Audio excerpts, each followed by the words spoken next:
partecita, que es la ubicación un poco del proyecto claretiano en el mundo, y lo vamos a enfocar desde Colombia. Ya no estamos conectados con los de Barranquilla, así que podemos movernos con más tranquilidad. El ideal claretiano se expresa en el ideal de Jesús, evangelizar. Uno de los textos de trabajo misionero. La evangelización entendida como servicio a los pobres. Siempre pues, en la faceta de Claret, esa promoción humana integral desde lo religioso, pero también con un contenido muy social, sobre todo llegándole a la conciencia y a la transformación de la conciencia de la gente, era como parte de su ideal misionero. Y Claret lo retoma precisamente del Evangelio de Lucas, cuando dice: el Espíritu del Señor está sobre mí porque me ha enviado a evangelizar.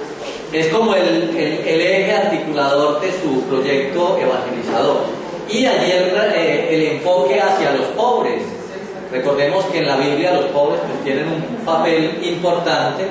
Entonces Claret enfoca también su misión evangelizadora hacia ese grupo, hacia esa sociedad empobrecida. El símbolo de Claret es el fuego. Él lo utiliza mucho como un recurso de su accionar evangelizador, de su misión, de su proyección. Hay que alumbrar, hay que ser fuego, hay que calentar al otro, hay que, eso que a veces se enfría en la espiritualidad del pueblo, hay que ayudarlo a que se encienda.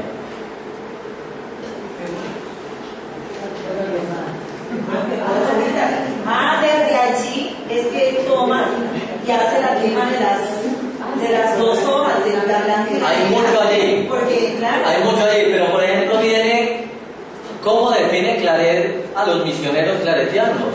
Es lo que nosotros conocemos como la definición del misionero o la forma del misionero. Y miremos que allí hacen muchos matices que tienen que ver con el pueblo. Yo me digo a mí mismo: un hijo del Inmaculado Corazón de María es un hombre que arde en caridad y que abraza por donde pasa. Ese abrazar es de quemar. Que desea eficazmente y procura por todos los medios posibles encender a todo el mundo en el fuego del divino amor. Nada le arredra, se goza en las privaciones, aborda los trabajos, abraza los sacrificios, ese sí es de abrazar, se complace en las calumnias y se alegra en los tormentos. Es un ideal muy grande, por eso decíamos que Claret es de ideales a veces como un poquitico, y lo enfoca mucho en cosas muy vitales: el trabajar, el sufrir. No piensa sino cómo seguirá e imitará a Jesucristo en trabajar y sufrir y en procurar siempre y únicamente la mayor gloria de Dios y la salvación de las almas. Esa es salvación, la mayor gloria de Dios y la salvación de las almas, es un poco jesuítico. Y de allí viene pues también esa corriente jesuítica de la que él bebió.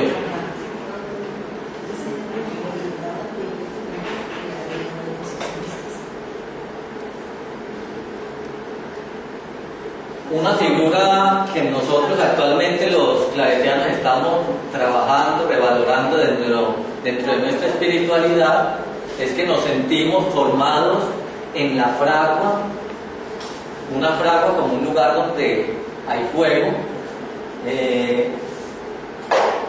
y que implica una relectura que estamos haciendo de nuestro carisma como claretianos. Es un itinerario claretiano de vivencia espiritual. Lo curioso es que, bueno, eso no lo formuló Claret. Claret no se inventó la fragua. Él utiliza en varios momentos de su producción literaria el símbolo de la fragua. Los claretianos, a partir de 1989, en el proceso que se había tenido antes en la renovación postconciliar, pues empiezan a releer los textos con un enfoque formativo, de renovación de nuestra espiritualidad, y encuentran como una faceta en las etapas de lo que se hace en una fragua. La fragua es el lugar donde se trabaja el hierro. Y eso lo retomamos para la vivencia espiritual, con 4 textos que hacen referencia a textos que influyeron mucho en la vida de Claret. Ese que él descubrió en la etapa, cuando estuvo en Barcelona, nosotros lo denominamos el Kit Brothers. ¿De qué le sirve al hombre? ¿De qué le sirve? ¿De qué le vale al hombre ganar todo el mundo si al final termina su vida? Y se enfoca en la vida de Claret, en las encrucijadas que él tuvo. Diremos que desde joven yo quiero ser trabajador textil, un gran creador textil, o irme al seminario, ser un misionero. Es una encrucijada. Luego vienen otro montón de encrucijadas en la vida de Claret y siempre se hace la pregunta, ¿de qué me sirve? Luego el segundo momento es una visión, o los 3 momentos siguientes son como una visión trinitaria de esa vocación misionera. El Spiritus Domini, que es el Espíritu del Señor está sobre mí. Cada uno son textos que van a influir en algún momento de la vida de Claret. Spiritus Domini, la caridad de Cristo me urge, que ese fue el lema episcopal cuando lo hace un obispo, esa frase paulina. Él dice, de los personajes de la Biblia que a mí más me llama la atención es San Pablo, porque es que él se mueve de un lado a otro, él es muy itinerante, él se identificaba con esa espiritualidad paulina. Y el Patris Mei, o sea, quiero estar dedicado a las cosas de mi Padre. Entonces se hace un enfoque de su espiritualidad a partir de 4 textos bíblicos que lo enfocan desde su experiencia vital y desde su experiencia trinitaria, Padre, Hijo y Espíritu Santo. Los claretianos desde hace un año, ahora en noviembre cumplimos un año, empezamos un proyecto que se llama La Fragua en la vida cotidiana. Y es traer los rasgos de esa espiritualidad claretiana a la cotidianidad de nuestra vida. Es interesante porque es un proyecto que lo formulamos para los religiosos, pero que lo estamos viviendo con los seglares y con los laicos que trabajan en nuestra misión. Muy parecido a lo que vivimos en alguna época, cuando a nivel congregacional hicimos un proyecto que se llamó Palabra Misión. Y el proyecto Palabra Misión era un proyecto de formación bíblica a 4 o 5 años. Eso en un principio empezó como una formación para claretianos, para religiosos. Y eso fue trascendiendo tanto que nuestra provincia trascendió tanto que se convirtió en un proceso formativo permanente. La conformación de los centros bíblicos claretianos, la conformación de la formación especializada con un énfasis bíblico y desbordó hasta lo que tenemos hoy día, que es la universidad, la Fundación Universitaria Claretiana. El elemento bíblico entra a formar pues un ingrediente básico y fundamental en la espiritualidad claretiana.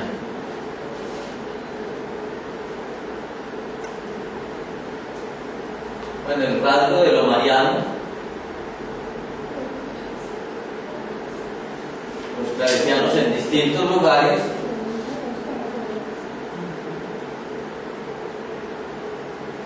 podríamos entonces, parafraseando lo que decía Claret, mi espíritu es para todo el mundo.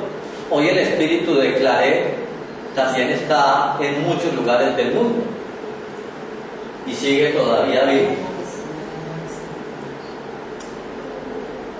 Conformamos una gran familia que abre como nuestros perfiles. Estamos los misioneros claretianos, las misioneras claretianas o religiosas de María Inmaculada, la filiación cornimariana, el movimiento de seglares claretianos.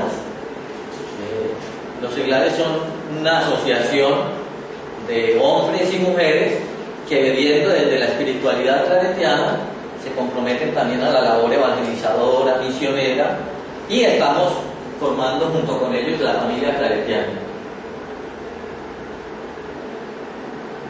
Los claretianos actualmente nos encontramos en unos 63 países de los 5 continentes.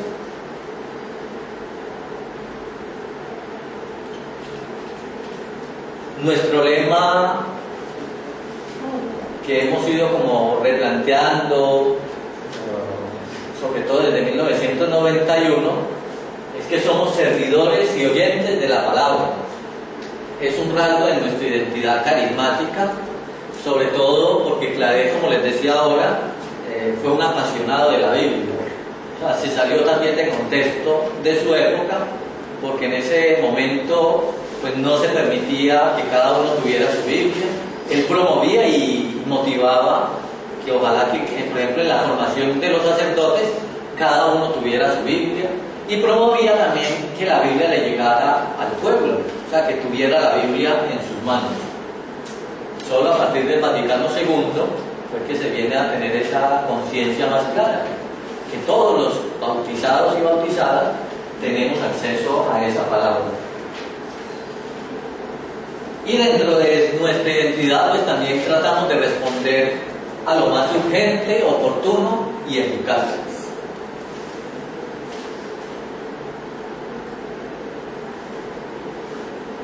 Estas son algunas de nuestras opciones misioneras. Una evangelización misionera, una evangelización inculturada, una evangelización profética y liberadora, una evangelización desde la perspectiva de los pobres y necesitados, una evangelización multiplicadora de líderes evangelizadores. Decíamos pues que estamos los claretianos en los 5 continentes y somos aproximadamente 3.000 misioneros, entre sacerdotes, hermanos y estudiantes. Bueno, acá ya me precisan que estamos en 65 países. Y en Colombia llegamos en el año 1909, entramos por Cartagena, veníamos destinados a la misión del Chocó. Acá ya nos vamos adentrando a la segunda parte del módulo. Nuestra presencia claretiana en Colombia, se le había encargado a los misioneros claretianos la administración de... acá. Y les voy a invitar a que veamos en estos minutitos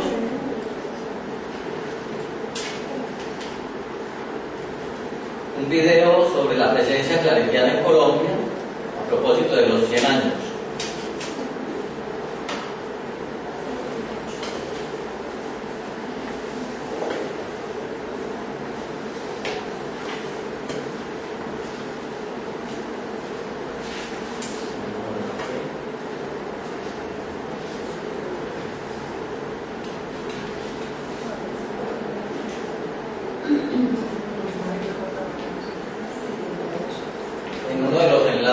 Un video que tenemos en la plataforma está referido a la CUCLA, un sueño de paz.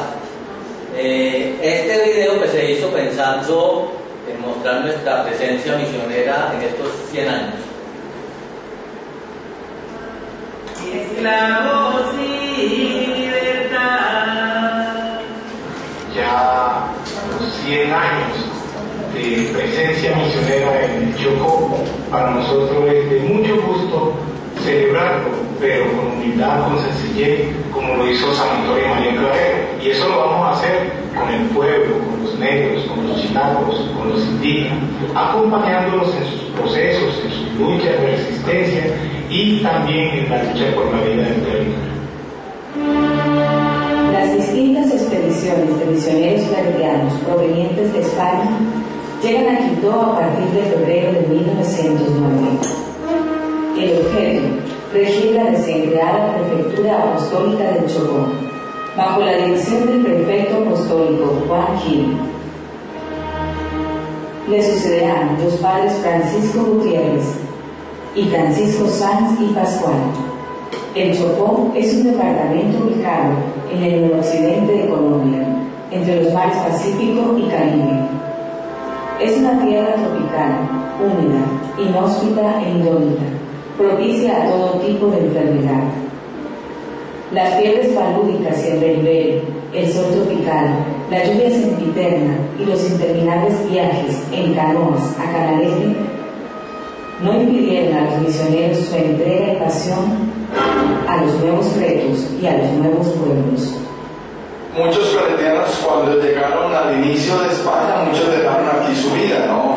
En los primeros meses murieron varios claretianos, pero al mismo tiempo digo yo que era un sentimiento, porque eso se fue quedando en el corazón de todos, ¿no? Y entonces ya no era el lugar del sufrimiento o el lugar de las dificultades, sino el lugar aquí como de muchas alegrías y de muchos retos y de muchos desafíos.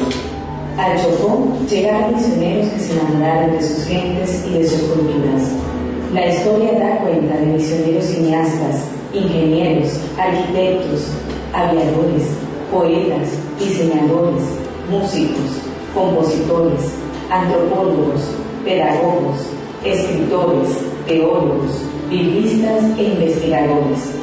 En Quintón, un barrio guarda la memoria del padre Nicolás Beltrán, autor del himno de San Francisco de Asís. También está viva la memoria de Vicente Galicia, constructor de notables edificaciones quintoseñas, de Pedro Grau y Arola, constructor de la catedral, de Jorge Iván Castaño Rubio, promotor del primer proyecto de pastoral diocesano. En Aguasal, zona indígena, aún están vivos los nombres del padre Constancio Pinto, especialista en lengua hebrea, y del padre Antonio Betancourt. En la zona del río Andarna se recuerda con cariño al padre Basilio de Beville. En la zona norte del Chocó aún no cesa la admiración por la gigantesca obra del misionero piloto Alcides Fernández Gómez. Todos los claretianos llevan en el corazón estos dos nombres que han animado su vocación misionera: el padre Modesto Arnauz, mártir en 1947 de la causa indígena en el río Baudó, y el padre Isaac Rodríguez, silencioso misionero, educador musical y religioso testimoniante. Todos estos misioneros no se quedaron en la prédica de la palabra vacía, sino que la transformaron en obras llenas de fe y esperanza. En 1953, la prefectura apostólica pasa a ser vicariato apostólico, bajo la dirección de Monseñor Pedro Grau y Arola. De esta realidad chocuana han salido varias diócesis. Salió la diócesis de Quindó, la diócesis de Ismina, la diócesis de Apartador, también parte de la diócesis de Pereira. 4 diócesis muy notorias en este momento, como muy dinámicas en la eclesiología de Colombia. El Papa Juan XXIII, a comienzos de la década del 60, con el deseo de abrir las ventanas de la Iglesia para que entre aire fresco y renovado, convoca el Concilio Vaticano II, que concluirá bajo el pontificado de Pablo VI. Mientras en Europa la Iglesia Católica se abre al mundo de la ciencia y las universidades, en América Latina se abre al mundo de los pobres. Las voces de una Iglesia liberadora también se expresan en la Conferencia de Medellín, realizada en 1968, que dice con espíritu profético: el episcopado latinoamericano no puede quedar indiferente ante las tremendas injusticias sociales existentes en América Latina, que mantienen la mayoría de nuestros pueblos en una dolorosa pobreza, cercana en muchísimos casos a la inhumana miseria. Esa miseria, como hecho colectivo, es una injusticia que clama al cielo. Los vientos de un nuevo Pentecostés permiten el caminar de nuevos hombres y mujeres, quienes en torno a grupos y movimientos pregonan con su vida y en el nombre de Jesús de Nazaret la opción por los pobres y por su liberación. Los claretianos elaboran un nuevo camino, releyendo la Biblia desde una hermenéutica liberadora, que conlleva a construir un modelo de sociedad nueva, pues la América Latina de los pobres había optado por la teología de la liberación. En el año 71, tan pronto me tocó a mí ser el superior provincial de los claretianos de Occidente, y en ese entonces estaba el CELAM ubicado en Medellín. Hicimos como la primera planificación escrita, bien estudiada, bien detallada de nuestro trabajo de Chocó, y arrancamos como con esa inspiración del Concilio Vaticano II, que era abrir las puertas de la iglesia a los nuevos aires de cultura, de organización, de adaptación a los tiempos modernos. A nosotros nos acusaron mucho tiempo de que no éramos evangelizadores, sino sociólogos. Cuando comenzamos a ver que los pueblos indígenas tenían sus propias tradiciones, su propia cultura, fuimos muy tercos en eso porque veíamos que ahí estaba el evangelio, ahí estaba el reino, que la organización, que el territorio eran signos de vida, que al fin y al cabo es el proyecto de Jesús.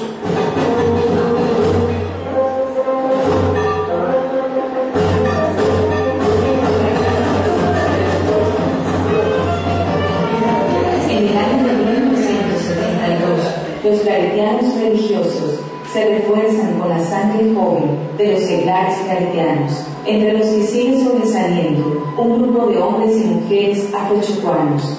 El seglar claretiano es un movimiento de hombres y mujeres que estamos ya pues prácticamente en todos los continentes.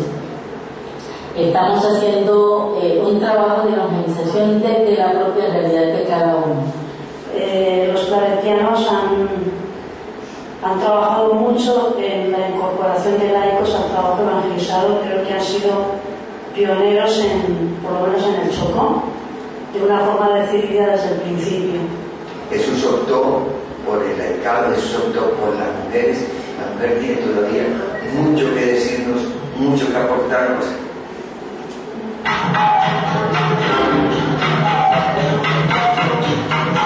El encargo del gobierno colombiano de reducir la cultura indígena y la negra a la cultura dominante no fue obedecido. Por el contrario, los claretianos crean un nuevo modelo de atención a las comunidades indígenas, incubado desde el Centro de Pastoral Indigenista, más en consonancia con lo que propone la antropología moderna y el Concilio Vaticano II. En consecuencia, nace la UREGUA, una organización de estudiantes indígenas que se convirtió en la Asociación de Cabildos en Vera, Bounal y Tule del Chocó. Nosotros no hemos llegado a poder como a la presidencia, pero en el poder del territorio sí estamos ahí resistiendo. Se mueve un hijo, se multiplica otros dos temas, así estamos en este momento. El Concilio Vaticano II marca un hito en esa relación entre claretianos e indígenas. Se empieza a apostarle fuertemente al trabajo organizativo, al trabajo de recuperación cultural y un verdadero diálogo religioso, ya no como imposición. Y ahí hemos descubierto cómo ellos también nos han venido evangelizando. Pueblos claretianos que nos ayudaron a impulsar a una juventud que quería organizarse. Estamos hablando del año 79. En ese sentido, la misión, los claretianos han acertado con los pueblos indígenas de seguir avanzando en la lucha por la reivindicación de los derechos de los pueblos. A finales de la década de los 70, aparece también un modelo particular de evangelización claretiana en el Medio Atrato, una zona donde no había existido una comunidad misionera permanente. Y en ese momento las Sagradas Claretianas me ofrecieron dos compañeras también afrodescendientes, Lidalides y Arminda, y con ellas nos fuimos a la aventura de Betén. Lo esencial nuestro era como comprometernos de tal manera con las comunidades que saliera, aflorara el rostro, muchas veces oculto, de la iglesia del pueblo, del rostro indígena, el rostro afrodescendiente que aflorara, que fuera ese rostro el que hablara, que fuera ese rostro el que se comprometiera.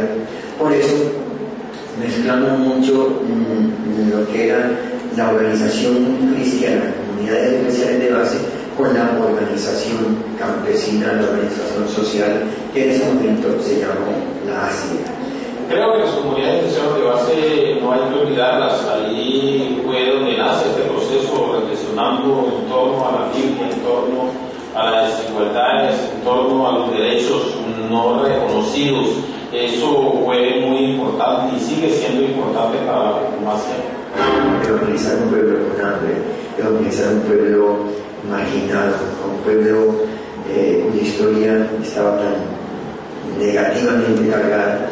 No era fácil, ni es nunca fácil, si no se atiende a sus verdaderas necesidades, a esas que lo oprimen y a esas que lo hacen llorar en silencio tantas noches. Entonces, por eso mismo, como que la evangelización que se implantó en Betel, que era una evangelización muy conciliar, muy del Concilio Vaticano II, tocaba lo social y tocaba lo espiritual.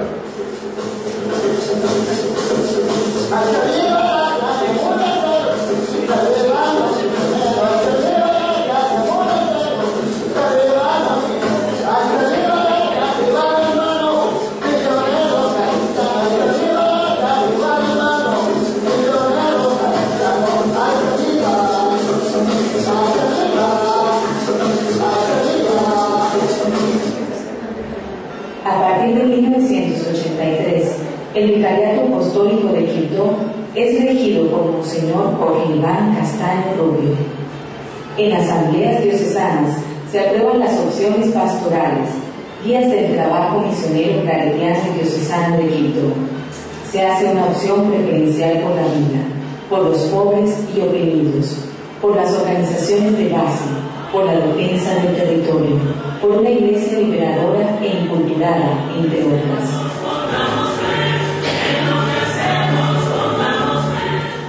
No podemos conformarnos con estar rezando y cantando sin integrar a la pastoral lo que la gente tiene, con sus luchas, sus esperanzas. Entonces, aquí hemos tratado de conjugar estas dos partes, lo espiritual y lo social.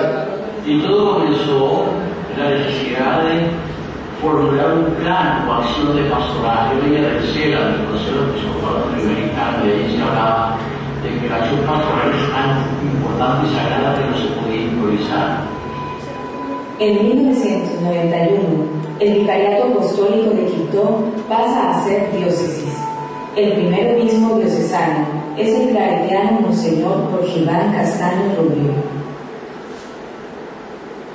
A final de la década de los 80 y comienzos de los 90, los claretianos, en unión con los misioneros del Verbo Divino, las misioneras agustinas, las seglares claretianas, la diócesis de Quibdó y las organizaciones étnicas, realizan un trabajo fuerte por el reconocimiento de los derechos étnicos y la titulación colectiva del territorio indígena y afrodescendiente.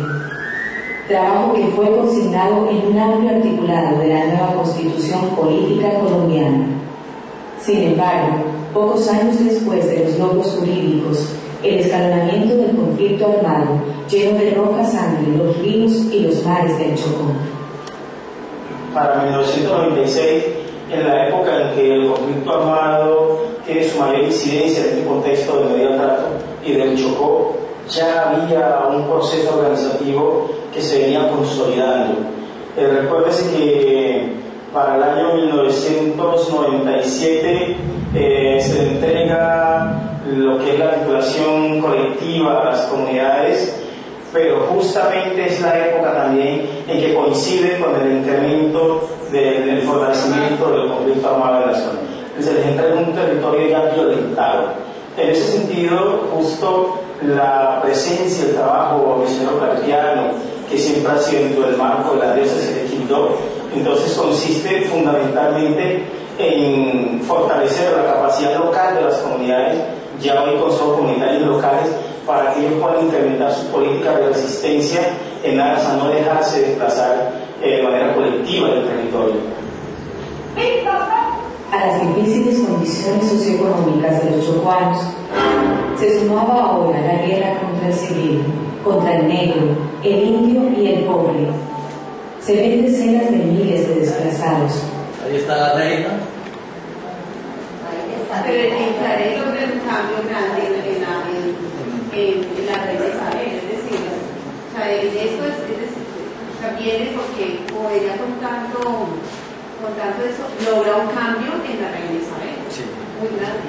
Y cambio que se da, y lo refiere el mismo Claret, en muchas situaciones que se vivían en Palacio, en las fiestas, en las francachelas que se hacían. Él dice, hay que llegar con más moderación, Entonces sí le impone, y sobre todo en el campo de lo moral, pues llama a la moderación pues para pues siendo figuras públicas no lleguen a un escándalo pues para toda la sociedad, que generó muchos escándalos. Eso sí, pues por lo que hay estudios del periódico en la época y prácticamente todos los días había un escándalo del palacio, y eso pues lo aprovechaban siempre los republicanos pues para desacreditar la figura de la monarquía pues, y la institucionalidad de ese momento. Se dedicó en esta época a escribir mucho.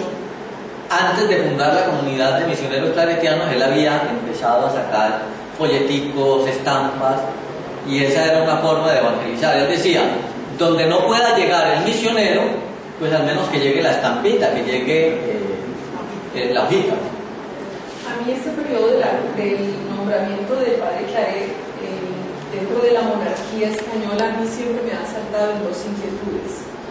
La primera, cuando, o no sé si yo estoy simplemente trasladando de esa época a lo actual, lo siguiente: son nombrados quienes están dentro, por decirlo así, como de la rosca. Claret sería nombrado porque él creyó e hizo entender que estando dentro de la estructura lograría permear de algo de justicia, de algo de cambio, de algo de evangelio a la monarquía española, o la monarquía lo nombra para callar de alguna manera como su obra, que hasta el momento él la tenía como muy enfocada hacia el pueblo, ¿no? Hacia su visión, dentro de su visión. A mí eso como que me asalta. Yo digo, sería que Claret sí tenía como dentro de su época y guardando como la proporción, él estaría así también como dentro de la monarquía. ¿Cuál sería como la intención? Atrevidamente, como que a mí eso me asalta siempre. O sea, uno siempre tiene que pensar perversamente a veces. O sea, aunque él diga, aunque él manifiesta, aunque uno de labios para afuera dice, yo no quiero hacer esto, pero qué bueno es estar en cargos de poder, en cargos influyentes, o sea, tener. Los nombramientos no eran por ofrecimiento. Yo me ofrezco a hacer tal oficio, y sobre todo ese de confesor real, venía siempre de la estructura de la iglesia. O sea, Claret sí cautivó dentro de la jerarquía eclesiástica, pues por su talante, por su forma de ser, por su actuación y sobre todo por su moderación. O sea, no era un hombre que, pues no era un obispo ni fue sacerdote cuando lo nombraron obispo, que tuviera como una vida así como desordenada, pues, o que de pronto desedificara. Y parece que él sí se manejó como en ciertos ambientes de poder, o sea, de todas maneras se dio a conocer. Entonces, posiblemente por ahí viene, no por gusto, sino como por la estructura eclesial, que vive en él una figura que podría ser como apropiada para la función que eso requería. Sobre todo porque era como el vínculo de la iglesia con la monarquía, pues que había que mantenerlo positivamente. Si la reina estaba tan desordenada, necesitaba una persona que tuviera cierto talante, o sea, no por salvar a Claret, porque es una interrogante de estar allá, pero sí necesitaba una persona que la llamara, la recogía, cordura y la recogía. Quizás miraron que la persona, por el talante que tenía, pues podía hacer ese servicio. Sí, de pronto respondió a ese perfil. Albeiro y luego John Pedro. Cuando lo que hace Ruth, cuando miramos los textos, podríamos sospechar. También podríamos mirar el envío de San Antonio María Claret a Cuba con sospecha. ¿Por qué con sospecha? Al Vaticano las comunidades, no le interesaban mucho las comunidades. ¿Y por qué motivo las comunidades? Porque las comunidades aparecieron como una crítica a todo, al Vaticano, porque no estaban llevando el Evangelio, incluyendo el Evangelio. Entonces, la comunidad de San Francisco, franciscana, fue una crítica al Vaticano porque no estaban viviendo el Evangelio. Entonces, otra nueva comunidad era otra crítica al Vaticano. Entonces, uno mira con sospecha, bueno, porque apenas llevaban un mes de formar la comunidad, lo mandan para Cuba. Entonces, cuando uno mira los textos con sospecha, encuentra otras líneas y otras cosas muy importantes en la historia de estos grandes hombres. Sí, pero lo otro que pregunta Ruth bueno, uno le queda la duda frente a eso, pero yo creo que hay algo que lo puede responder, y es que cuando la reina es perseguida, él se va detrás de ella. Entonces, o sea, ¿cuál es uno también se salta otra pregunta, o sea, ¿cuál es el propósito? O sea, ¿por qué decide acompañarla hasta Francia y quedarse con ella hasta que cae toda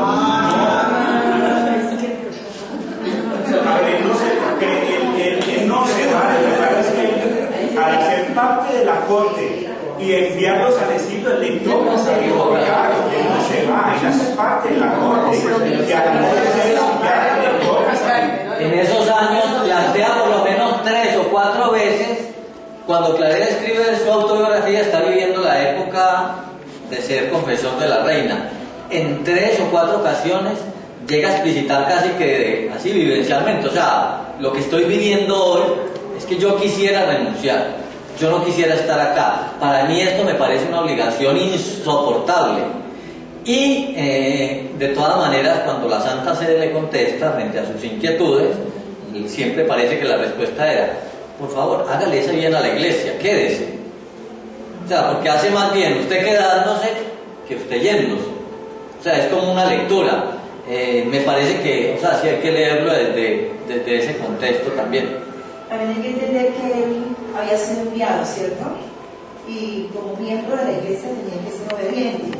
Él recalca estas palabras, dice: he sufrido y me he alegrado en el Señor, porque me ha brindado un sorbito del cáliz de su pasión.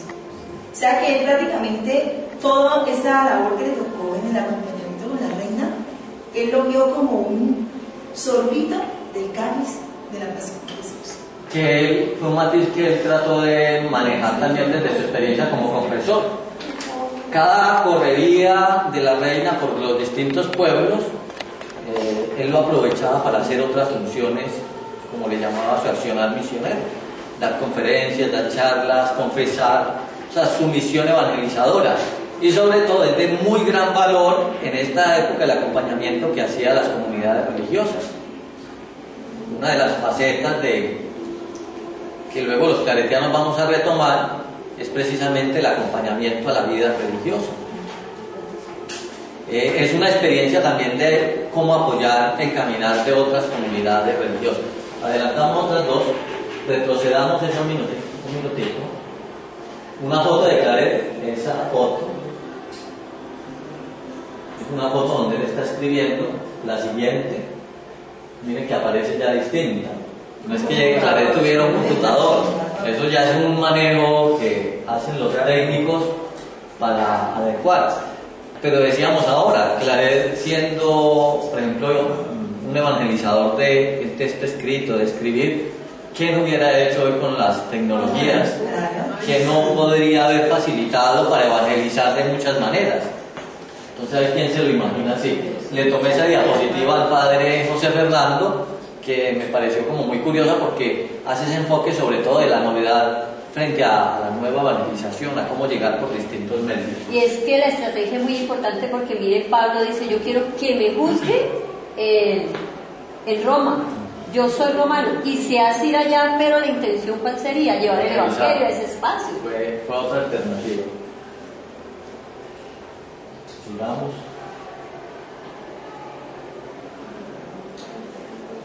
Bueno, junto a los reyes recorre toda España predicando el evangelio, fue incansable. Hablan de jornadas donde él predicaba 17 horas. Pensemos en una predicación 17 horas sin tener estos mecanismos, micrófonos, altavoces, ni nada de eso, teleconferencia, nada de eso. Lo hacía a viva voz, parece que era un buen orador. De todas maneras, en la formación para el sacerdocio era una de las prácticas que se hacían, o sea, había que formar en oratoria, y entonces parece que él desarrolló en su formación, y no solamente en su formación, lo aplicó para su apostolado, toda esa capacidad de transmitir, de comunicar. Un filósofo de la época hace una descripción muy interesante de Claret. Él parece que lo fue a escuchar, ellos dos fueron compañeros, Jaime Balmes, y resulta que él hace una descripción en una pequeña hojita donde dice cómo es la predicación de Claret, y una de las cosas que llama la atención dice, es que él no aterroriza, o sea, no habla en el lenguaje miedoso de la época. Utiliza ejemplos cotidianos. Entonces parece que su predicación era asequible sobre todo a la gente sencilla, que lo escuchaba y lo seguía muy bien.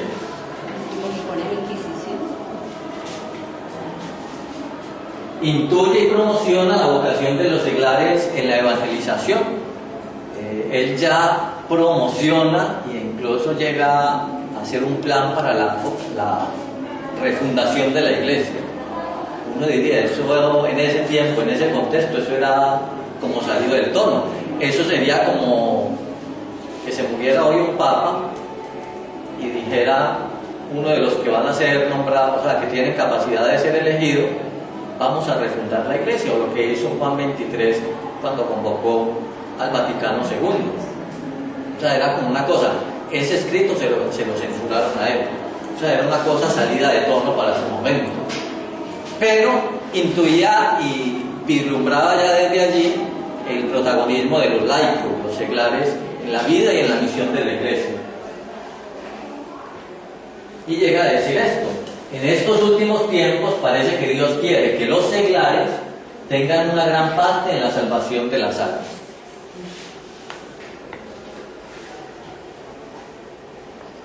Funda la Academia de San Miguel, preside el patronato del monasterio del Escorial, busca la reforma de la iglesia. El Escorial era un mausoleo de los reyes de España, era un cementerio para los reyes construido por el rey Felipe II. Él quería que su morada pues fuera la grandiosa, eso es inmenso. Claret le pide a la reina que lo deje funcionar allí como un espacio académico, cultural, de formación de sacerdotes, pero también de formación de laicos, y se inventa allí lo que les decía que él se craneó en Cuba después del atentado de Holguín, la Academia de San Miguel. Dentro de las obras que hace es que funda las hijas, la Filiación Cordimariana, una asociación de personas, de mujeres, para la evangelización. Siguiente. Su mente y su corazón se fueron abriendo a una misión cada vez más universal. Y aquí es donde también concretiza eso que había dicho en su carta al nuncio, donde dice que mi espíritu es para todo el mundo. Vamos a la siguiente y con eso vamos a llegar hasta el final. En 1868 se exilia en París con la reina, como lo decían ahora. Participó en el Concilio Vaticano I, fue un padre conciliar, un concilio que una de las cosas grandes que se definieron allí, sobre todo pues desde la infabilidad del Papa, y Claret parece que fue uno de los grandes defensores de eso. La embarró, bueno, yo no sé si la embarró. Exiliado en el monasterio cisterciense de Fontfroid en Francia, ya lo estaba persiguiendo la policía para meterlo preso. Una persona de 63 años, enfermo, porque imagínense que, o sea, también después de la salida de 1868 se fue mejorando mucho su salud. Y muere el 24 de octubre de 1870, allí en el monasterio de Fontfroid. Pasamos a la siguiente y con eso nos vamos a un descansito. El epitafio que ponen en su tumba es de un papa, Gregorio no sé qué: anhela justicia y odia la iniquidad, por eso muere en el destierro. Fueron como las palabras que se pusieron allí en su tumba. La tumba todavía está allá en ese monasterio, está la lápida esa. Los restos fueron trasladados en 1897 a la ciudad de Vic, que fue el lugar donde él se formó como sacerdote y donde empezó prácticamente su vida como misionero. Allá todavía están los restos. Ahí están los restos, esa es la... Y actualmente están ahí en Vic. Esa es la... donde están los restos de él. donde se resaltan las 3 etapas como importantes de su vida: fundador, misionero y obispo. Fue canonizado, siguiente, el 7 de mayo de 1950 por el Papa Pío XII.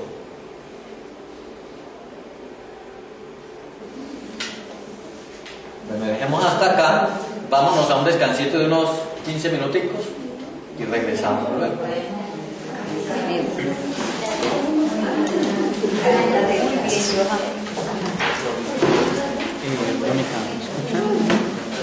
Una cuestión, esta presentación y de otras 2 más, las del Padre José Fernando, las colgaremos allá en la plataforma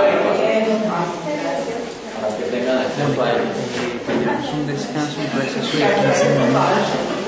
O 15 minutos volvemos a restaurar la comunicación.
Claret fue seminarista sin estar en seminario. Claret se formó de una manera atípica, siendo un momento de la iglesia pues muy fuerte, una etapa donde se es muy conservador, en una sociedad muy conservadora, pero Claret se formó en una casa de un sacerdote, viviendo de forma externa en el seminario. El seminario de Vic en su época estaba superpoblado, es decir, que las nuevas vocaciones pues no podían ingresar al seminario pues y tener un espacio donde poder desarrollar su carrera, su formación para el sacerdocio. Entonces la diócesis de Vic se inventó una cosa sencilla pero interesante, y fue que a los seminaristas, a quienes entraban a los procesos en los seminarios, pues con cierta gente de esa comarca, de esos pueblos, donde había una formación muy religiosa. Es mucho la mentalidad a veces de nuestros pueblos del interior, del eje cafetero, de Antioquia, donde el ideal de cada familia era tener un sacerdote, un médico y un abogado. Ese era el ideal de las familias también en esa época de Claret. Y la formación para el sacerdocio, entonces, que se impartía en el seminario, pues donde no había cupo para tantas personas, le ofrece entonces la posibilidad de que vivan en ciertas familias. Pero en contraprestación, la diócesis garantiza que esos seminaristas van a impartir una religión humana, sociohumanística, religiosa a las familias que los están acogiendo, o a prestar otros servicios dentro de su quehacer de vivencia en esas casas. Entonces, Claret se forma en la casa de un sacerdote que ya estaba jubilado y le presta como los servicios de acompañarlo a él, pero él extiende también su labor a una tarea evangelizadora desde ese espacio. Entonces, Claret novedosamente va al seminario, pero sin estar en el seminario. Se forma prácticamente como de manera externa. Fue una manera que se prestó para que se diera mucho en la educación, el desarrollo y el aporte de la iglesia en la parte educativa de la sociedad de esa época. Esa es la comarca de Vic, el pueblo de Vic Fort. Ese es el pueblo de Vic en el siglo XIX. Esta es la plaza de Vic. Bien. Claret es ordenado sacerdote el 13 de junio de 1835. Es decir, ¿de cuántos años? Si nació en el 1807, de 28 años.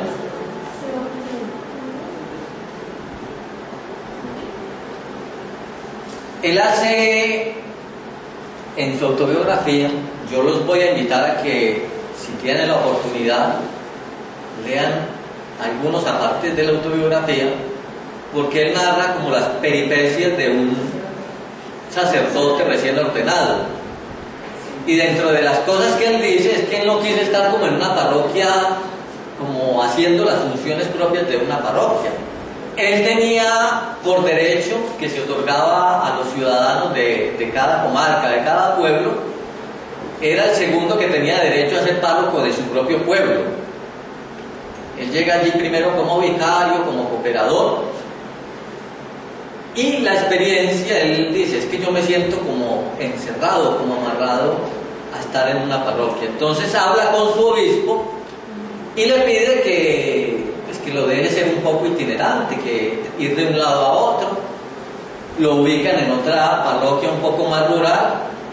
Allí desarrolla un poco un proyecto muy interesante de la medicina alternativa, una faceta poco trabajada dentro de esta espiritualidad claretiana, curando con plantas, haciendo pues como cosas. Incluso llega a contar una anécdota muy graciosa donde le preguntan que qué se puede o qué necesita para cierta enfermedad, y él solamente le da un poquito de agua y tómese esto que esto la cura. Y efectivamente la gente volvía después y le decía, efectivamente sí me curé. O sea, son esas terapias, esas formas que hoy llamaríamos alternativas. De pronto no hay que hacer mucha cosa, pero también eso en el contacto, en la cercanía con la gente, le posibilitaba como ser un espacio, brindar un poco de salud para el pueblo. En esta época él decide hacerse misionero.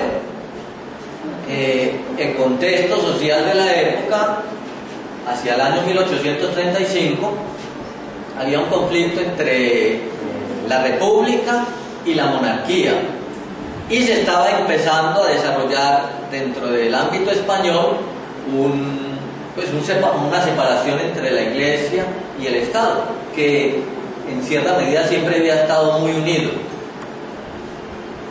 En esta época se dio la supresión de muchas órdenes religiosas que se dedicaban precisamente a la itinerancia, a ir a los pueblos más alejados, y resulta que Claret, al ver esa ausencia, sobre todo en los pueblos, en el campo, dice, ¿cómo llevar el mensaje del Evangelio? ¿Cómo evangelizar a esos lugares? Ya no habían religiosos que fueran itinerantemente a esos pueblos. Entonces él empieza una carrera de ser itinerante, de moverse, de llevar un poco como el mensaje evangelizador. También desarrolla esa etapa en las Islas Canarias. Lo hace por un periodo largo.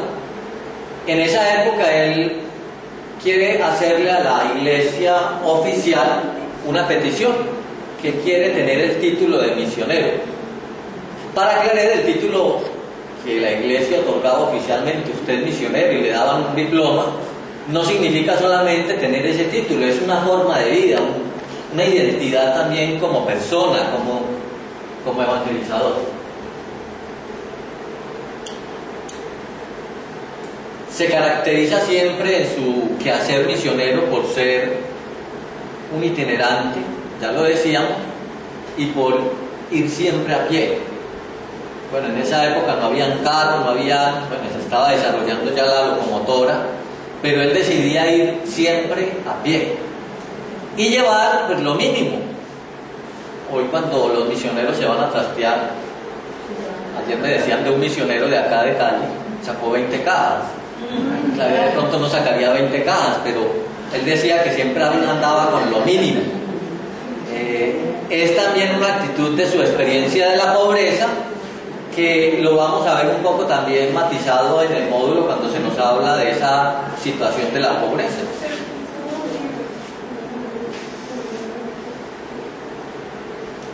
El 16 de julio de 1849, funda la Congregación de Misioneros Hijos del Inmaculado Corazón de María. Lo hace en unión con 5 compañeros con los que desarrolla ese proyecto. En su época anterior, como sacerdote, como misionero itinerante, él había pertenecido a asociaciones, a grupos, a cofradías, a formas de organización que eran propias de su época. Incluso llega a tener el ideal de formar un instituto para la formación de sacerdotes en sus casas. Lo piensa también para las religiosas, un instituto que forme a las religiosas en sus casas. Y hacia 1849 pues decide como tomar la iniciativa de formar un grupo de personas que hagan lo que él hacía. Es decir, viene allí como el compartir la experiencia de ser itinerantes, de ser misioneros, de trabajar en función de otros. Aparece allí en el fondo pues su identificación con María. Es un rasgo femenino que aparece muy fuertemente en la espiritualidad claretiana. No es un nombre, es un rasgo de identidad. Y es curioso porque el nombre que le da a esa comunidad de misioneros es precisamente Hijos del Corazón de María, lo que implica la cordialidad, lo que implica también en la Biblia el corazón tiene un hondo sentir en la experiencia de Claret. Pero como dicen por ahí, de lo bueno no dan tanto. Y ahí viene uno de los dolores de cabeza de Claret. Prácticamente al mes de haber fundado la congregación, él con muchos sueños, con esos compañeros con los que funda la congregación, le llega una noticia de la Santa Sede. Albeiro, ¿se acuerda qué le decían ahí? No. El 4 de agosto de 1849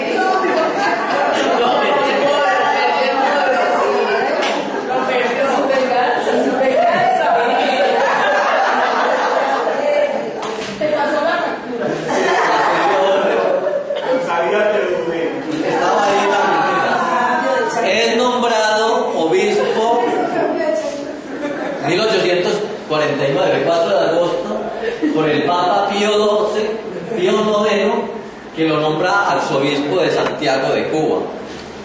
Fue una encrucijada y fue también un camino difícil, al menos como él lo expresa. Uno no sabe si a alguien cuando lo van a nombrar obispo sí recibe con qué bueno, qué maluco.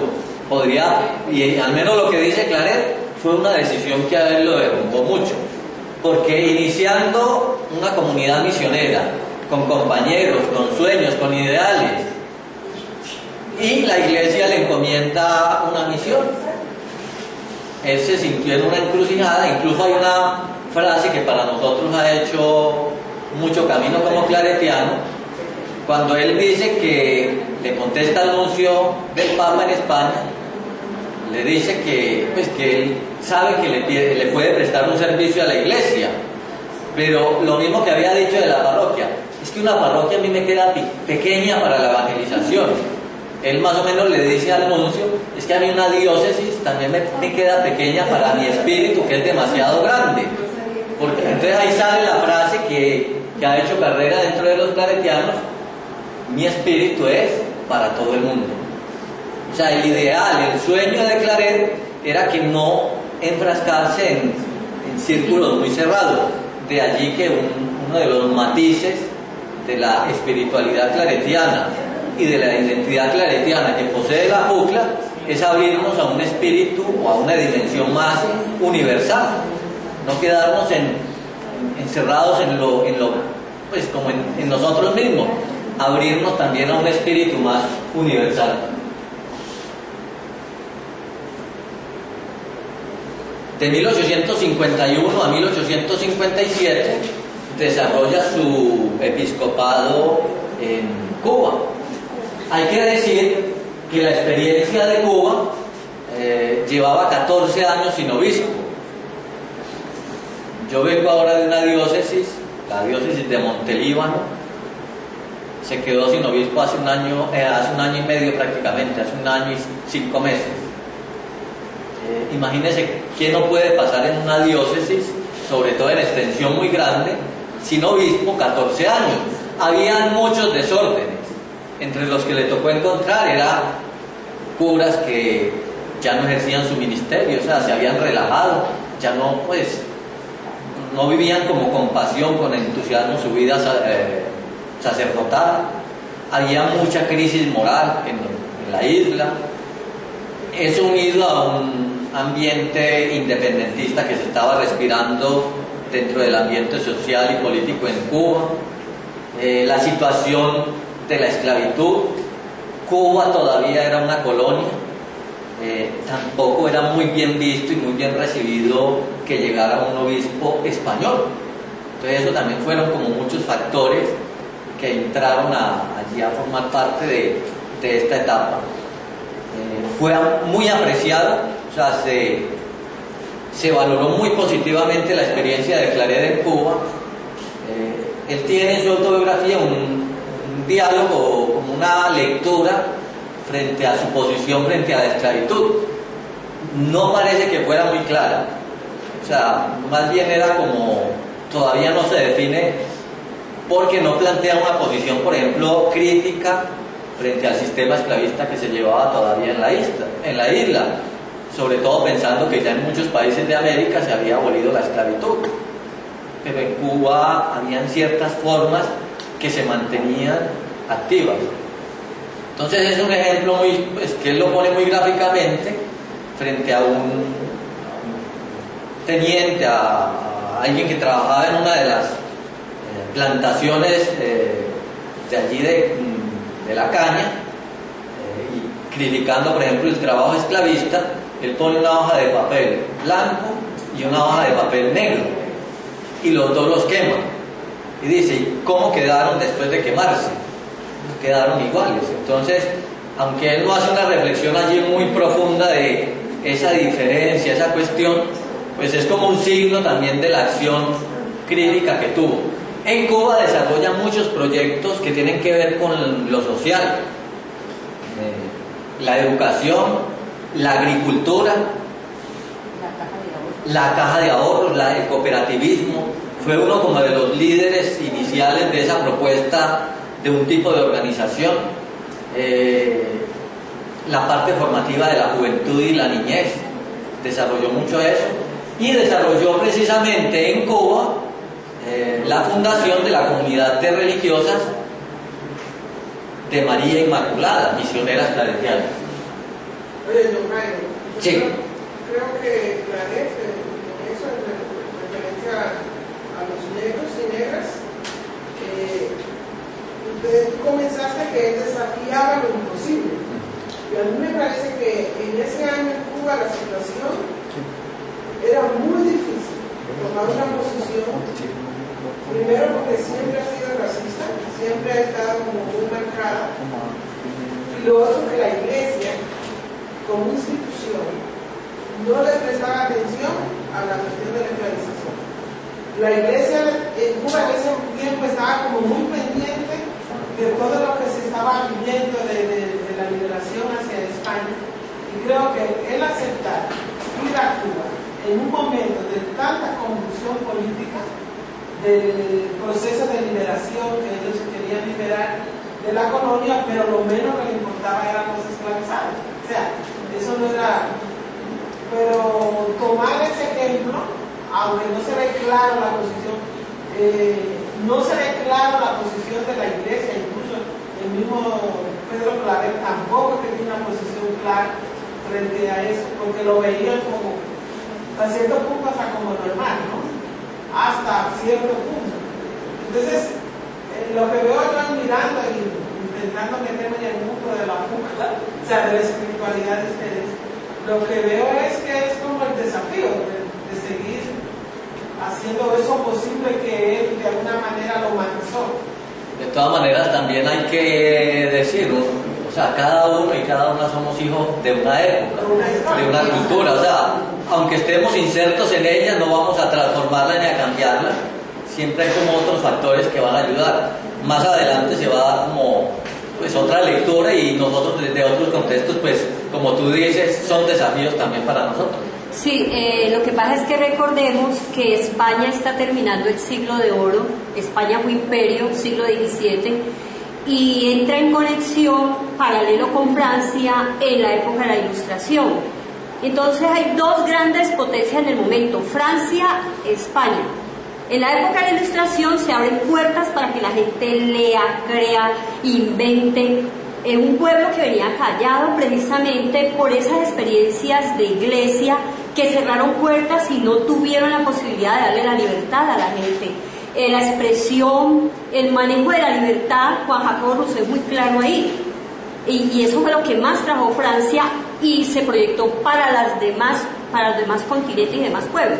Cuando España va terminando su imperio, termina el esplendor de España, es que a Claret le toca prácticamente como esa decadencia y esa transición que tiene que hacer España en visión América. Incluso muchas de las expediciones de España hacia América fue buscando materia prima para ellos no perder ese impulso económico que ya tenían y toda esa visión ante estos países europeos. Pero luego también acuérdese que venimos de una influencia grandísima del siglo VI de los pueblos árabes. Bueno, entonces aquí hay una mezcla de muchas situaciones, y aquello de la esclavitud no se veía en el momento como aquello de que vamos a luchar por esto, sino es por el campanazo que dio Francia en la época de la Ilustración. Pero también viene el gran remesón con la época de la industrialización. Entonces también pongámonos un poco como en los zapatos de Claret. Es como una visión, el hombre tiene una intuición que va mucho más allá de una persona de esa misma época, porque el hombre está bombardeado por la ciencia, por la revolución industrial, por esa espiritualidad, aquel apunto. Por eso también toda esa propuesta que uno encuentra en Cuba es como respuesta a eso que traía represado, y él no se podía quedar en el espacio tan conservador como era España. Él hace luego una opción, y lo vamos a mirar él haciendo esa opción precisamente por levantar y romper esos lazos de esclavitud que tiene el pueblo allí, porque es que se volvió como la casa campestre para los europeos. Cuba se volvió la casa campestre de los grandes, y eso es duro para Claret. Alberto. Como tocando el tema de la esclavitud también desde la Biblia, Pablo también fue muy prudente en eso. Él tampoco sentó un precedente radical sobre la esclavitud, trató también de matizar la esclavitud. O sea, hay que ubicar también los contextos. O sea, son distintos los contextos del siglo XIX, con muchos matices políticos, económicos, sociales, culturales, que también pues hacen parte de la historia, que es importante como tenerlo. Siguiente.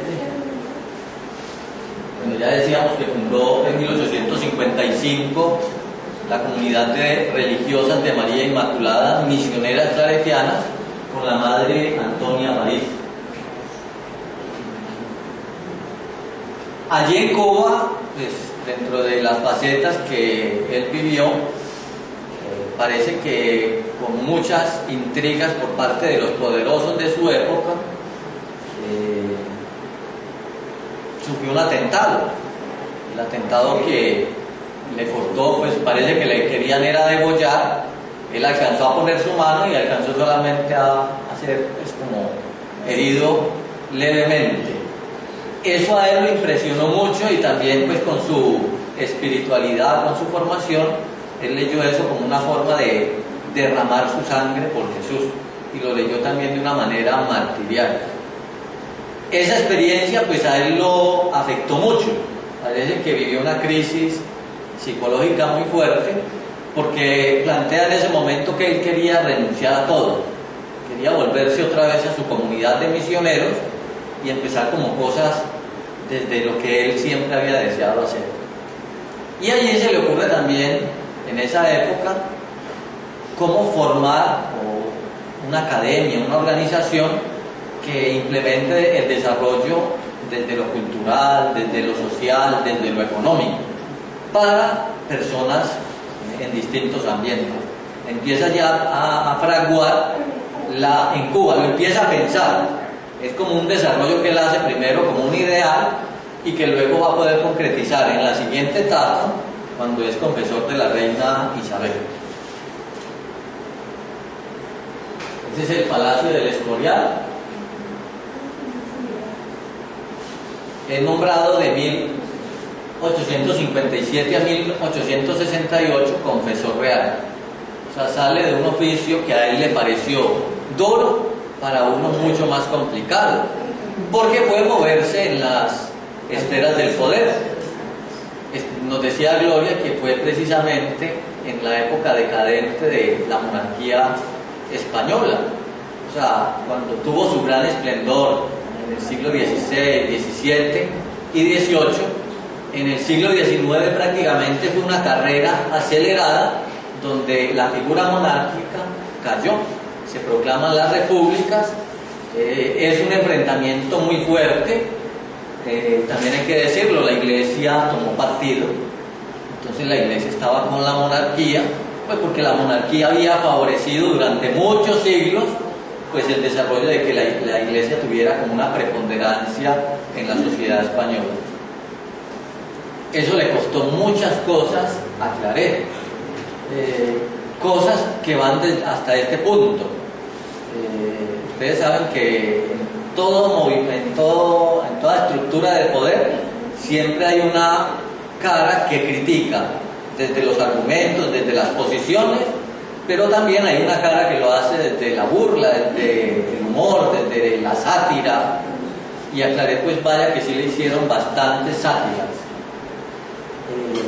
Una confidencia, esta época de la monarquía pues fue la época más escandalosa, sobre todo por lo que implicó la vida moral, sexual de los reyes. Entonces se hablaba de que la reina Isabel tenía más de un mozo, el rey tenía también sus compañeras, sus amistades fuera del trono, y entonces la oposición que llamaríamos pues le hizo mucha sátira a eso. A esa sátira le metieron también a Claret. Si quieren busquen en Google, es una cosa, los Borbones en pelota. Ustedes pongan eso y verán lo que les sale, y ahí verán caricaturas de Claret, pero lo ridiculizaron horrendamente, que si era el amante de la reina. O sea, fue una crítica muy fuerte que, como decíamos ahora, le tocó sufrir a él en muchos momentos.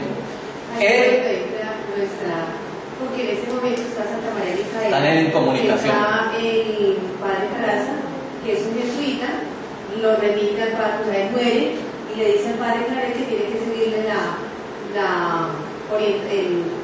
tiene que seguir como asesor espiritual de la fundadora. La fundadora hasta ahora está fundando, ella funda en 1856. Entonces, y resulta que pues ella sí es de palacio, ella es viscondesa. Entonces, como es viscondesa, también se mueve en ese mundo y le tuvo entonces, pero o sea, en lo que de verdad que la reina era una Tamara. Eso es verdad. Entonces, sin ofender a Tamara. Sí, sin ofenderla, sí, lo que quiero decir. Entonces, le figura a San Antonio María Claret Cerezo, tanto a la santa como a la reina Isabel, entonces le pone unas tareas duras a Micaela precisamente con la finalidad de orientar a la reina Isabel. Y ahí le dicen la loca de no sé qué porque me mete en otro mundo. Es interesante, o sea, son los contextos que le tocó vivir. De la época donde él más sufrió fue en esta. Con la reina tenía es que empieza a ser reina de 13 años. Sí. De 13 años. Le figura ella, entonces también ella no vivió una vida, porque a los 13 años empieza su vida, digámoslo así. Es interesante porque en medio de eso él desarrolla una fuerte labor evangelizadora. Él le pone 3 condiciones a la reina: de que no le va a hacer antesala, de que, bueno, la otra, no meterse en política, sí, aunque muchas de las cosas que él hace y dice y promueve influyen mucho en la política de la época. Y la tercera, el tiempo libre se dedica eso, que el tiempo libre él se dedicará a la misión.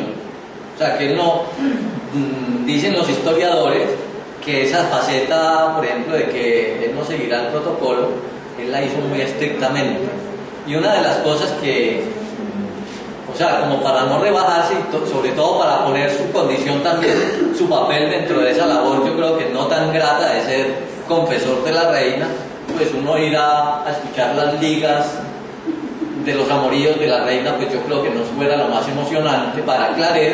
Entonces, una de las condiciones que empieza a ponerle cuando, bueno, con el rigor de la época, era que cuando la reina entraba a confesarse, pues la reina tenía su dignidad y había ciertos protocolos pues para el trato con la reina.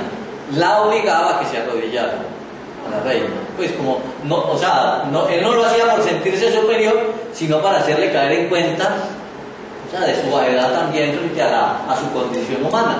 Entonces hay un historiador que remite a ese hecho y dice, o sea, era también como para hacer caer en cuenta de que la nobleza, la monarquía, pues también en otros factores cometía muchos errores. Pues hacen cierta lectura ya de la crítica declarada a la monarquía, que de pronto no fue pues como tan obvia.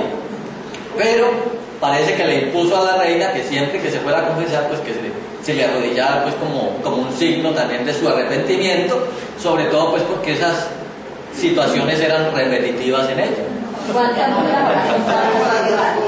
¿Quién sabe?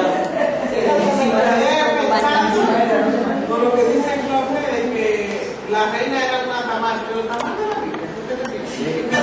Quiere decir que sin ofender a la ofender. Por eso le digo yo que sin ofender, pero le digo porque era digamos así como una prostituta. Pero tamal no es una prostituta. No, pues les quiero decir porque me lo digo sin ofender. Sin ofender a la madre. Sino que yo le puedo decir le gustaba conseguir amigos, digamos. Para no decir la palabra. La madre es una figura interesante. En nuestros espacios con los niños y con las niñas, de qué manera aterrizar esa experiencia para llegar a entender realmente el mensaje del Señor. Eso no es fácil, pero los caminos del Señor son así. Mire que yo había pagado en la Universidad de San Buenaventura porque iba a empezar la especialización. Mi especialidad es la bioquímica, estoy en el plano científico y el Señor me volteó el camino. Yo alguna vez quise ser religiosa y mi abuela le dijo a mi papá y a mi mamá, no, esa niñita salta, brinca, mire cómo le sube al árbol, baja el mango, que se ponga el ojito para que después se ponga la minifalda. No le hagan caso a la niñita. Y esa niñita, fíjese que de todas maneras ahí estaba ese sentir de querer ser misionera. Y las cosas se fueron dando. Llegó el padre Agustín, yo me sentía en una jaula, llegó el padre Agustín, levantó esa puertica, vaya allá, mire, ese es su compromiso. Entonces necesitamos a alguien que nos abra la puerta y nos ponga a volar. El Señor pone en el camino a la persona que le va a abrir a uno esas posibilidades, y yo lo siento así en el espacio claretiano. Me siento claretiana con un reto muy grande de crecer para lograr la identidad claretiana. Bueno, iba a hacer una especialización en investigación en contexto universitario y me resultó esto, me tocó pasar una carta a la universidad, yo ya había pagado. Eso fue el año pasado y ahora dije, no, pues voy a empezar las dos, y me dijeron en la universidad, no, este año no va a haber, eso está ya represado, entonces vamos a iniciar acá. Entonces fíjense lo que hace el Señor en la vida de uno, no es lo que a uno le da la gana, sino lo que el Señor quiere que hagamos en nuestra misión y en nuestra vocación. Bueno, buenos días para todos y para todas. Bueno, aunque somos más poquitos los todos. Bueno, la verdad es que yo en el mundo claretiano solo llevo un año. Hace solo un año que empecé a conocer todo lo que tiene que ver con la espiritualidad, el carisma y la misión claretiana. Y personalmente pues siento que me ha impactado muchísimo. Mi formación toda ha sido diocesana. Siempre me moví en el campo diocesano, en la pastoral diocesana, en todo lo que tiene que ver pues con este mundo sacerdotal y también de pastoral. pero realmente conocer la propuesta claretiana me ha permitido vivir una experiencia diferente. Hace poco, incluso le decía a uno de mis mejores amigos que estaba empezando a descubrir algo que me estaba mostrando otro camino y que cuando yo lo descubriera totalmente se lo iba a compartir 100%. Y siento que eso ha sido a través de la experiencia de la espiritualidad claretiana. Y lo otro, pienso que al igual que Claret, hay algo que caracteriza mucho a Claret, y lo que he leído de él es que fue un hombre que tomó decisiones, fue un hombre de decisiones.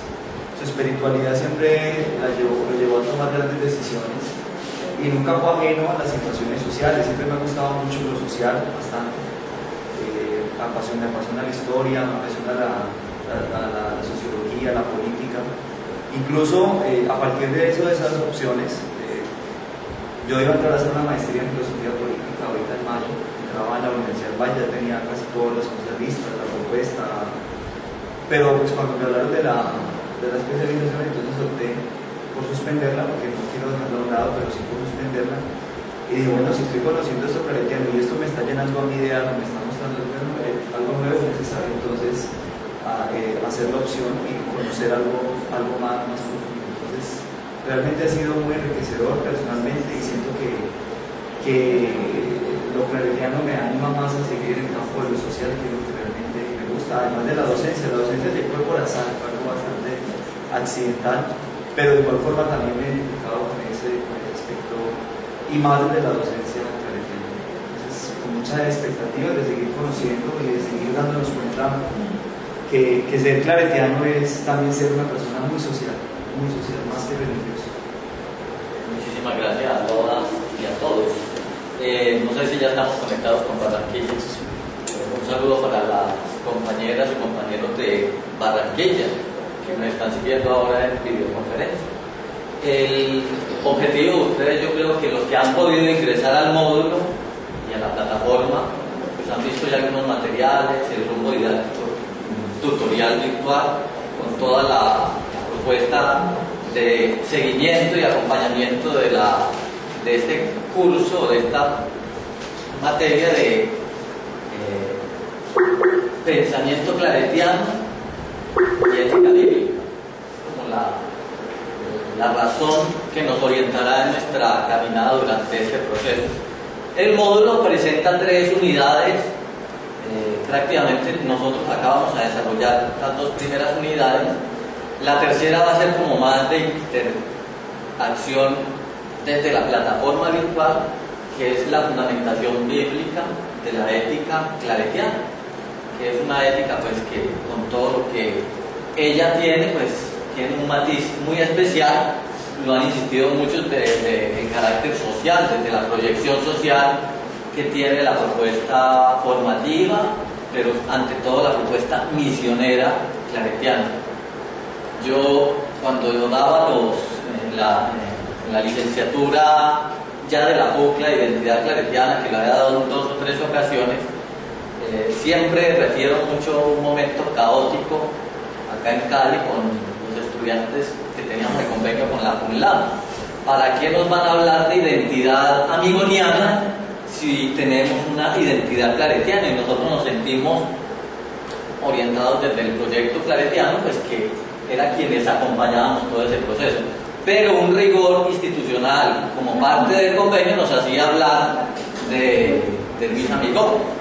Yo, por ejemplo, me acuerdo que di esa materia acá con los compañeros y compañeras, y también para mí preparar eso fue caótico, que no es mi espiritualidad, no es mi orientación, pero de todas maneras había que cumplir un requisito institucional. A veces para nosotros los religiosos es más complicado, porque nosotros nos sentimos imbuidos en nuestra propia espiritualidad. La espiritualidad claretiana no es la única ni la mejor, solamente es un matiz que dentro del mundo de carismas que tiene la Iglesia, pues es una propuesta que no desconoce, no desvalida otros carismas. Es más, lo claretiano como carisma no es más que lo laical, que también tiene una espiritualidad, una dimensión interesante en la propuesta de la Iglesia, aunque la Iglesia de pronto no valora ni descubre mucho ese carisma también laical que es muy importante y que yo creo que va a ir resurgiendo con el tiempo. Dentro de la propuesta que les traje para esta mañana, yo pues revisando como materiales que se han trabajado dentro de la CUCLA, vamos a poner en la plataforma un material muy bueno que hizo el padre José Fernando Tobón para el programa de licenciatura en ética, en Biblia, en ciencias religiosas, con énfasis en Biblia, pues que hace un elenco muy bien logrado de la identidad claretiana. Yo tomé de ese material pues, 2 o 3 cositas de lo que vamos a ver. En primer lugar, vamos a tratar de conocer un poco la identidad de Claret, quién fue Claret. Luego nos vamos a adentrar rápidamente a la misión claretiana en el mundo, pues un poco como ver algunas cuestiones de lo que hacemos los claretianos en el mundo, y nos concentraremos luego en la primera parte, conocer un poco la realidad claretiana en Colombia, a partir de un video que se hizo con ocasión de los 100 años de presencia claretiana en Colombia. Algunos ya lo pueden haber visto, otros de pronto no lo han visto, pero va a ser como la oportunidad de recordar la historia de estos 100 años de presencia claretiana en Colombia. Y en la segunda parte, pues trataremos de enfocar un poquitico la identidad claretiana desde la CUCLA, desde su misión principalmente. Haremos un pequeño ejercicio por grupos y sería como la conclusión. Si nos da el tiempo, porque apenas vamos hasta mediodía, pues haremos una pequeña indicación sobre la ética bíblica, que es pues en parte cosas que quienes ya hemos visto la licenciatura, quienes hemos profundizado en Biblia, son elementos más bien que vamos a repasar. La idea es que podamos enfocar esos elementos de la ética bíblica en el contexto de la CUCLA y en el contexto también de nuestra proyección y nuestra práctica profesional o nuestra práctica de proyección a nuestros diversos proyectos que llevamos. Entonces nos vamos a adentrar, pues si hay preguntas, inquietudes, con toda tranquilidad podemos intervenir. También en esa medida vamos a hacer interactivo el diálogo y esperamos pues que sea también como la oportunidad de profundizar cosas que ya sabemos. Muchos ya sabemos muchas cosas de Claret, de los claretianos, pero va a ser como la oportunidad de profundizar un poco más. Incluso en esa perspectiva que se presentó ayer, se fueron lanzando muchos elementos de ese mundo de la ética bíblica. La ética bíblica, prácticamente el padre Gonzalo de la Torre, en la segunda parte, trabaja temas deuteronomistas, el decálogo, la situación de los pobres. O sea, es interesante porque va a ser como continuidad, y es bueno que los dos módulos están a la par, pues para hacer como un contraste también de dos cosas. Siempre, y ha sido una de las intencionalidades, poder confrontar lo bíblico, lo claretiano, con el contexto de hoy, que es como un matiz muy particular de nuestra forma de leer la Biblia, de interpretar el texto bíblico. 3 imágenes de Claret, fotos que son de su época, de esa época, pero no habían las fotos digitales.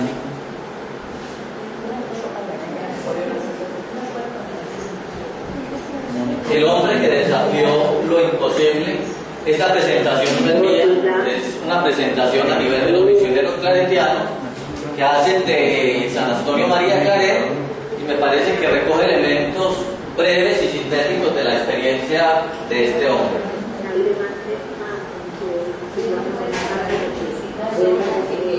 Voy a apagar la luz de acá. Pero sí mejoró un poco el sonido.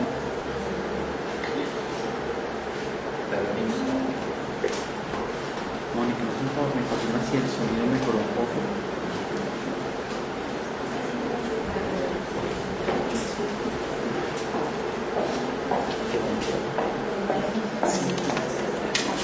Estaba probando con Barranquilla si funcionaba. No me confirma. Mónica, ¿no es un favor? Me confirma si el sonido mejoró un poco. Quiere solucionar los problemas técnicos.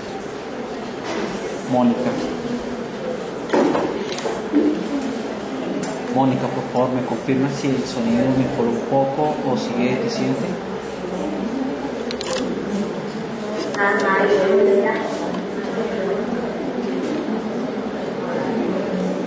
Mónica, ¿me hace un gran favor? ¿Me confirma si el sonido mejoró un poco o sigue deficiente?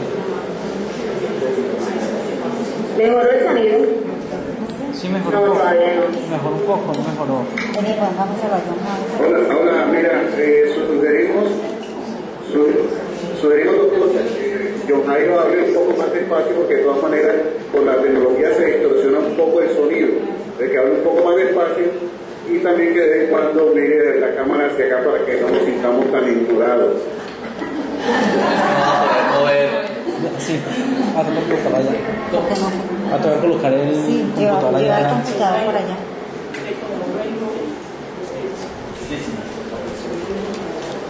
Si quiere, déjalo que me van a ayudar acá. ¿Cómo? Si se enfoca, es que lo dejamos acá. Sí, bueno.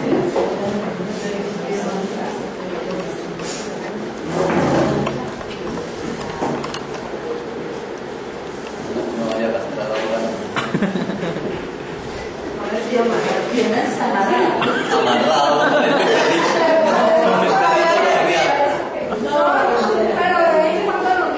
Sí, también lo creo. Bueno, decíamos que Claret es un hombre que desafía lo imposible. Prácticamente la vida y la experiencia de este hombre del siglo XIX pues es una experiencia matizada por muchos factores históricos, sociales, políticos, económicos, religiosos. Es la realidad también de un contexto que pues a Claret como ¿se escucha mejor?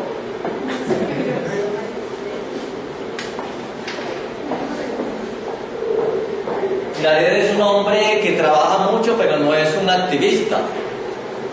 Ora a menudo y el carácter de su fe, de su espiritualidad, pues lo hace también aparecer como un hombre que vive y respira y transpira la espiritualidad de una época de la Iglesia.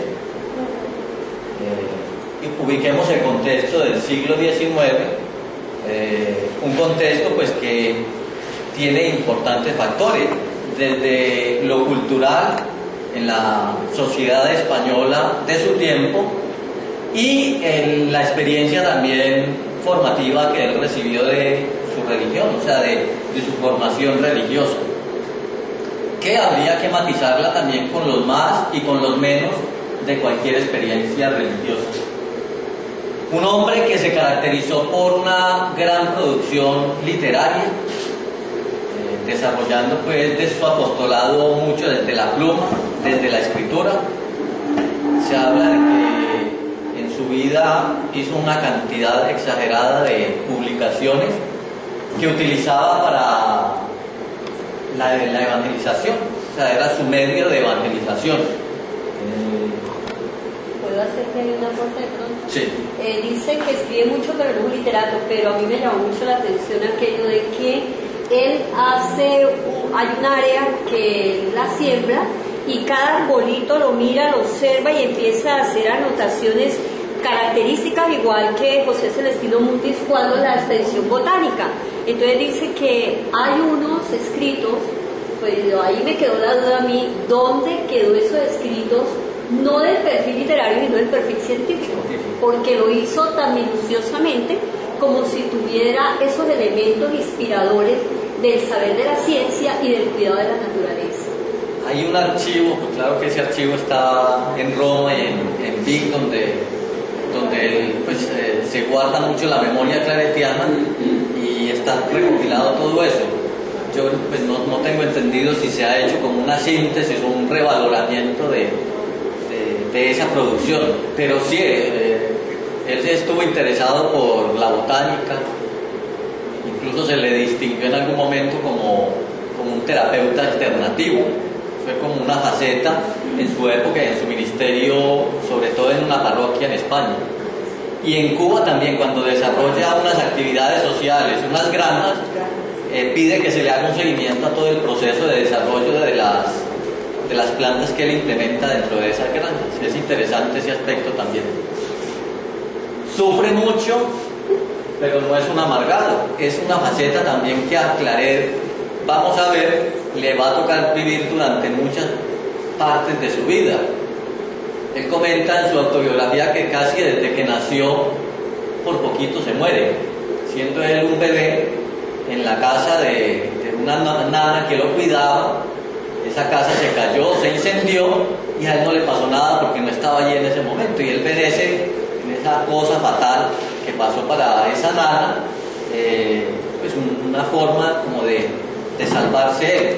Y en otros momentos de su vida él va a hacer una lectura de que cosas duras que le pudieron haber pasado pues son como signos de que él hace también como una lectura de fe de muchos acontecimientos negativos de su vida. Es santo, pero no es un iluso. Podría ser como, sí, la lectura que podríamos hacer de lo que es la santidad, la reconocida, la que no es reconocida oficialmente, pero la propuesta de Claret a veces es un poco novedosa y en parte, sobre todo para su época, también cuestionadora. Él, aunque es reconocido como uno de los santos clásicos de España, pues siempre se le ve más allá de su ideal de santidad, una santidad también que en cierta medida iba comprometida con lo social. Sí, solo. Es una preguntita de curiosidad, porque yo no he podido bajar el documento. Anoche donde me quedé, sí bajé, pero no leí, pero no fue lo suficiente. Sí. Pero yo sigue estando interesada en la historia de él por la cuestión de los negros. Sí. Él no estuvo intentando varias veces entrar con los jesuitas. Él estuvo, ahora vamos a ver un poco las etapas de su vida. Él hizo 6 meses de noviciado, 3 meses de noviciado con los jesuitas cuando fue a Roma. Y prácticamente su identidad, o pues un marco de su espiritualidad es jesuita. O sea, luego, pues por cuestiones legales, la Santa Sede ponía que todas las órdenes religiosas tuvieran una orientación franciscana o jesuita. En la época que Claret quiso proponer la comunidad claretiana, el que estaba pues como en el dicasterio, en la secretaría para institutos religiosos, era un jesuita. Entonces le puso los marcos jesuitas. Tiene un fuerte rasgo de identidad con los jesuitas. Y también vamos a decir un poquitico ahora más adelante, cuando veamos su etapa por Cuba, no muy profundamente, pero sí la insinuación de lo que él tuvo como incidencia frente a la cuestión de los negros y los esclavos. Cuba, que era una colonia española, la última colonia española en América. Pero entonces, ¿quién es Antonio María Claret?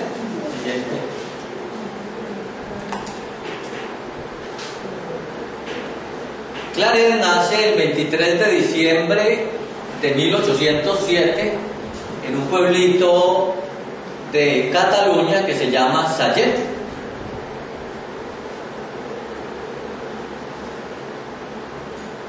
Formado en un ambiente familiar muy religioso.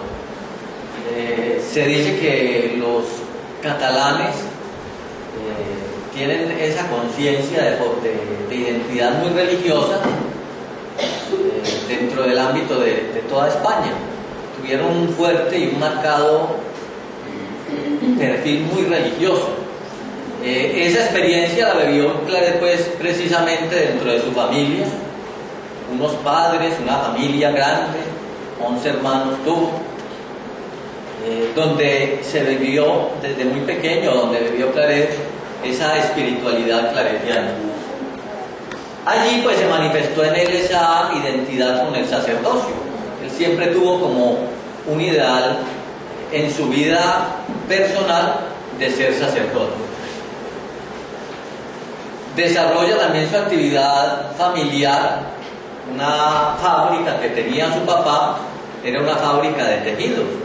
Cataluña y la región de Sallent y esa comarca tenía como uno de los grandes desarrollos a nivel de la industria de comienzos del siglo XIX en la fabricación de telas. Era pues un trabajo en cierta medida artesanal, pero que iba ya implementando ciertos desarrollos como pequeña o mediana industria. Entonces, la familia de Claret tenía un pequeño telar. Nos habla él en su autobiografía que tenía, pues no era tan pequeño, porque tenía un grupo de trabajadores que conformaban dicha fábrica de textil. Entonces, no pensamos que sea una fábrica familiar, pues no era una pequeña empresa, era una empresa que tenía pues como unos matices porque contrataban agentes externos. Por ser una familia numerosa, pues también en las familias numerosas es también mano de obra barata, porque pues se tiene como la posibilidad de que mientras todos colaboran, pues una economía familiar un poco más fácil. A los 17 años, viendo que era un joven talentoso, él fue muy manual, muy artístico, pues le hacen la propuesta a su papá con una intencionalidad muy práctica, por ser algo económico, de que desarrolle un poco la experiencia formativa de este joven. Y allí se desplaza Claret a Barcelona a estudiar no en una universidad de diseño, sino en la Casa de la Lonja, que era el lugar donde se formaban pues los profesionales en distintas artes, en distintos conocimientos.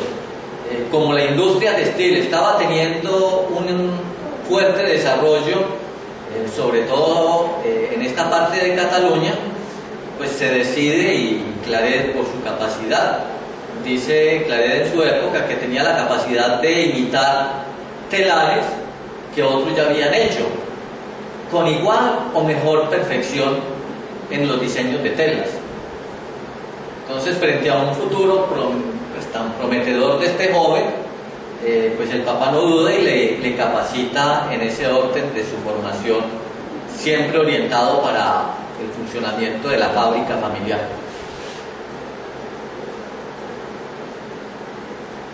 Allí hace esa experiencia formativa, profesional, sin dejar de lado su parte espiritual. El padre Claret, el joven Claret, tiene todavía esa inquietud religiosa que se impregna desde la familia. Podríamos decir que el primer lugar vocacional de Claret fue su familia, así como los que hemos optado por una vida consagrada o religiosa, pues siempre hay un matiz de ese germen vocacional dentro de la familia. Un ideal que, como cualquier ser humano, pues es un ideal alto. Él sueña con ser alguien importante, tener un nivel de vida que favorezca su propia experiencia. Pero aparece también la pregunta sobre Dios. Él vive inquieto por qué le quiere decir Dios. Esta experiencia ahí lo marcó fuertemente. Ahora pues veíamos que Claret tuvo que tomar muchas decisiones, nos decía John Freddy, y decisiones como muy fuertes en su vida. Y ya él acá, por los 20 años, empieza a plantearse inquietudes frente a Dios, frente a su experiencia de Dios, y cómo él sueña también con ir un poco más allá de lo que humanamente puede hacer. Él se siente como en varias encrucijadas durante muchos momentos de su vida, y en esta etapa de su juventud, una de las encrucijadas es su pregunta por Dios.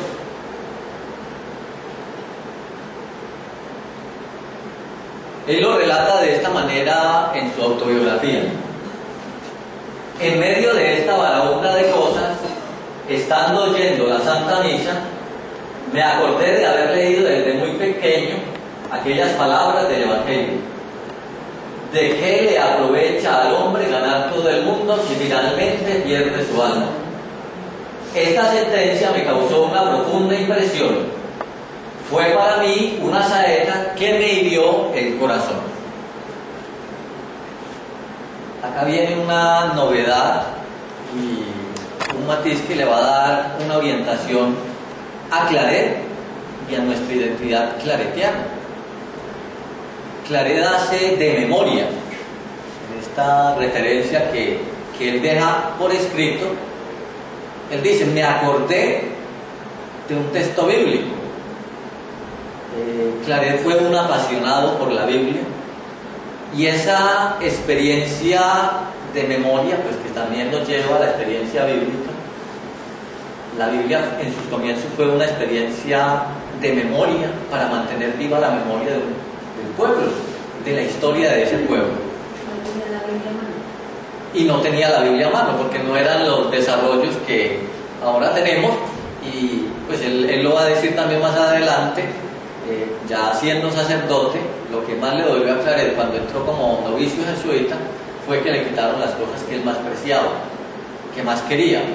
Dentro de esas cosas que le quitaron fue la Biblia, porque no era común, no era normal en esa época, pues que uno estuviera formándose y tuviera la Biblia en la mano. Pero entonces volvamos a este recuerdo, a esta memoria que hace Claret. Él se deja interpelar en su experiencia de vida por la palabra de Dios. O sea, un matiz que desde muy joven, incluso antes de hacer una opción vocacional, él tiene como referente la palabra de Dios. Entonces es un elemento. En muchos momentos de su vida, él va a comparar la Biblia con lo que está viviendo en ese momento presente de su historia. Y era la hora de tomar una decisión. Me llamó mucho la atención que Freddy ahora nos insistía mucho, que era como eso, de tomar decisiones. Y a veces es como la llamada urgente de decidirnos, de actuar. Claret vive muchas encrucijadas a lo largo de su camino de vida, y en esta primera encrucijada que le aparece a él está un poco esa decisión: ¿qué quiere Dios conmigo? Se hace esa pregunta y pues va a empezar un camino que va a ser un permanente discernimiento en su experiencia.